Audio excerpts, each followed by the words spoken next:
लोकसभा निवडणुकीच्या प्रचारासाठी पंतप्रधान नरेंद्र मोदींचा संध्याकाळी 6:45 वाजता मुंबईतल्या घाटकोपरमध्ये रोड शो होणार आहे। भाजपचे ईशान्य मुंबईचे उमेदवार मिहिर कोटेचा यांच्या प्रचारासाठी हा रोड शो होतोय।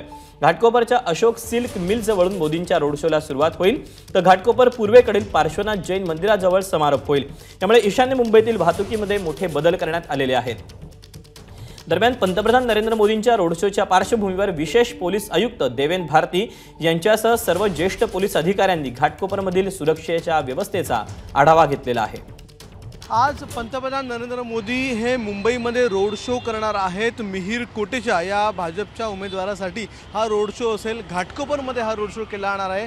तब्बल 2.5 ते 3 किलोमीटरचा हा रस्ता असेल आणि या रस्त्यावर आता सुरक्षा व्यवस्थेची पाहणी ही मुंबई पोलिसांकडून केली जात आहे। आपण पाहताय समोर मुंबई पोलिसांचे सगळे वरिष्ठ अधिकारी या ठिकाणी उपस्थित आहेत आणि मुंबईचे स्पेशल आयुक्त देवेन भारती सर या ठिकाणी स्वतः आहेत आणि देवेन भारती सरांनी आधीपासून म्हणजे ज्या ठिकाणापासून ही रॅली सुरू होणार आहे त्या ठिकाणापासून हा जो त्यांचा सुरक्षा व्यवस्थेचा आढावा आहे तो सुरू केला आणि आता आपण घाटकोपर ईस्टमध्ये पोहोचलेलो आहे, ज्या ठिकाणी एक 40 ते 50 फुटाची रामाची मूर्ती इथे उभारण्यात आलेली आहे, ठेवण्यात आलेली आहे। कदाचित पंतप्रधान नरेंद्र मोदी खाली उतरून या रामाच्या मूर्तीला देखील अभिवादन करण्याची शक्यता आहे।